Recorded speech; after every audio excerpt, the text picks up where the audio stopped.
Ethiopia ಪ್ರವಾಸದಲ್ಲಿರುವ ಪ್ರಧಾನಿ ನರೇಂದ್ರ ಮೋದಿ ಇಂದು Ethiopia ಸಂಸತ್ತನ್ನು ಉದ್ದೇಶಿಸಿ ಮಾತನಾಡಿದರು. ಈ ವೇಳೆ ಪ್ರಧಾನಿ ಇಥಿಯೋಪಿಯಾ ಸಂಸತ್ತು ಜನರು ಮತ್ತು ಪ್ರಜಾಪ್ರಭುತ್ವದ ಪಯಣದ ಬಗ್ಗೆ ಅಪಾರ ಗೌರವವಿದೆ, ಭಾರತದ 140 ಕೋಟಿ ನಾಗರಿಕರ ಪರವಾಗಿ ಸ್ನೇಹ ಮತ್ತು ಸಹೋದರತ್ವದ ಶುಭಾಶಯಗಳನ್ನು ಕೋರುವುದಾಗಿ ತಿಳಿಸಿದರು. ಇದೇ ಕಟ್ಟಡದಲ್ಲಿ ಇಥಿಯೋಪಿಯಾ ದೇಶದ ಕಾನೂನುಗಳು ರೂಪುಗೊಂಡಿವೆ, ದೇಶದ ನಾಗರಿಕರ ಸಂಕಲ್ಪ ನಿರ್ಮಾಣಗೊಂಡಿದೆ. ರಾಷ್ಟ್ರ ಹಾಗೂ ಜನರ ಸಂಕಲ್ಪದಲ್ಲಿ ಸಾಮರಸ್ಯವಿದ್ದಾಗ ಅಭಿವೃದ್ಧಿಗೆ ಹೆಚ್ಚಿನ ವೇಗ ದೊರೆಯುತ್ತದೆ. ನಿಮ್ಮ ಮೂಲಕ ದೇಶದ ಭವಿಷ್ಯವನ್ನು ರೂಪಿಸುವ ಈ ದೇಶದ ಕೃಷಿಕರು, ಉದ್ಯಮಿಗಳು, ಮಹಿಳೆಯರು ಮತ್ತು ಯುವ ಜನತೆಯೊಂದಿಗೂ ತಾವು ಸಂವಹನ ನಡೆಸುತ್ತಿರುವುದಾಗಿ ಹೇಳಿದರು.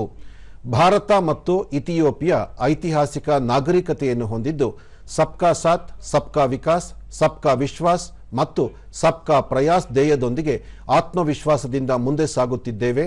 ಮಾತೃಭೂಮಿಯ ಕುರಿತು ನಮ್ಮ ಭಾವನೆಗಳು ಸಮಾನವಾಗಿದ್ದು, ಭಾರತದ ರಾಷ್ಟ್ರೀಯ ಗೀತೆ ವಂದೇ ಮಾತರ ಮತ್ತು ಇಥಿಯೋಪಿಯಾದ ರಾಷ್ಟ್ರಗೀತೆ ಎರಡೂ ಸಹ ಭೂಮಿಯನ್ನು ಮಾತೆ ಎಂದು ಉಲ್ಲೇಖಿಸುತ್ತದೆ. ಅವು ನಮ್ಮ ಸಾಂಸ್ಕೃತಿಕ ಪರಂಪರೆಯ ಕುರಿತು ಗೌರವದ ಭಾವನೆಯನ್ನು ಇಮ್ಮಡಿಸುತ್ತದೆ ಎಂದರು. One of your greatest gift to the world. In an Ethiopian coffee ceremony, people sit together, time slows down, and friendship deepens.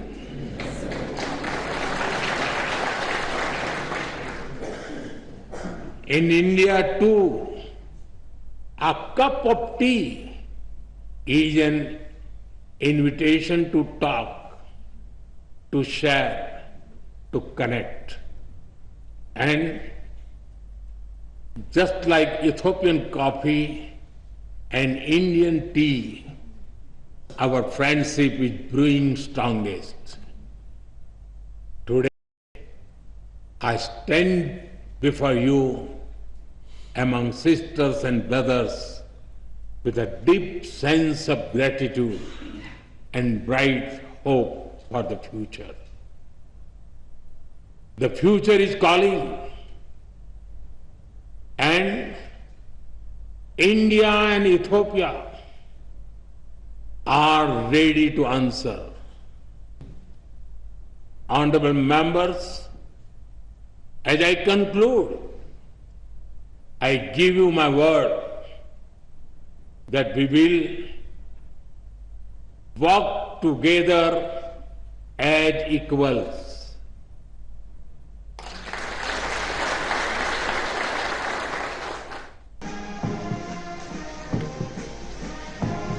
ಇದಕ್ಕೂ ಮುನ್ನ ಇಂದು ಪ್ರಧಾನಿ ಅಡ್ಡಿಸ್ ಅಬಾಬಾದಲ್ಲಿರುವ ಅಧವಾ ವಿಜಯ ಸ್ಮಾರಕಕ್ಕೆ ಭೇಟಿ ನೀಡಿ ಹುತಾತ್ಮ ಯೋಧರಿಗೆ ಗೌರವ ನಮನ ಸಲ್ಲಿಸಿದರು.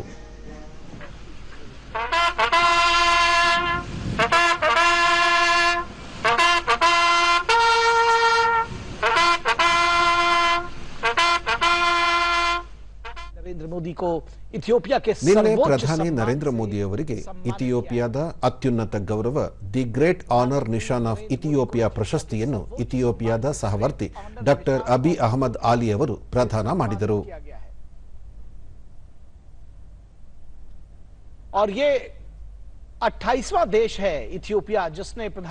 ಈ ಸಂದರ್ಭದಲ್ಲಿ ಪ್ರಧಾನಿ ಪ್ರಾಚೀನ ಕಾಲದಿಂದಲೂ ದ್ವಿಪಕ್ಷೀಯ ಸಂಬಂಧವನ್ನು ಪೋಷಿಸಿದ ಭಾರತೀಯರು ಮತ್ತು ಇಥಿಯೋಪಿಯರಿಗೆ ಈ ಪ್ರಶಸ್ತಿಯನ್ನು ಸಮರ್ಪಿಸಿದರು. ಜತೆಗೆ ಈ ಗೌರವವನ್ನು ಪಡೆದಿದ್ದಕ್ಕಾಗಿ 1.4 ಶತಕೋಟಿ ಭಾರತೀಯರ ಪರವಾಗಿ ಹೃತ್ಪೂರ್ವಕ ಕೃತಜ್ಞತೆಯನ್ನು ತಿಳಿಸಿದರು.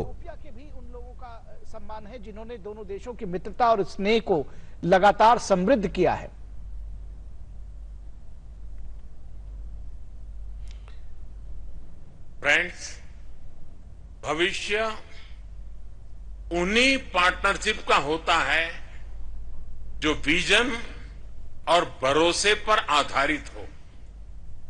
हम इथोपिया के साथ मिलकर ऐसे सहयोग को आगे बढ़ाने के लिए प्रतिबद्ध हैं जो बदलती वैश्विक चुनौतियों का समाधान भी करे और नई संभावनाओं का निर्माण भी करे. एक बार फिर इथोपिया के सभी सम्मानित लोगों को 140 करोड़ भारतीय नागरिकों की ओर से बहुत सारी शुभकामनाएं. दोनों देशों के बीच कस्टम मामलों में सहयोग, ಈ यूएन ನಡುವೆ शांति ಭಾರತ ಇಥಿಯೋಪಿಯಾ ನಡುವೆ ನಿಯೋಗ ಮಟ್ಟದ ಮಾತುಕತೆ ನಡೆಸಲಾಯಿತು. ಉಭಯ ರಾಷ್ಟ್ರಗಳ ಸಂಬಂಧ ಬಲವರ್ಧನೆಯ ಕಾರ್ಯತಂತ್ರದ ಸಹಭಾಗಿತ್ವವನ್ನು ಉನ್ನತೀಕರಿಸುವ ಕುರಿತು ಚರ್ಚೆ ನಡೆಸಲಾಯಿತು. ಈ ವೇಳೆ 8 ಒಪ್ಪಂದಗಳಿಗೆ ಸಹಿ ಹಾಕಿದವು.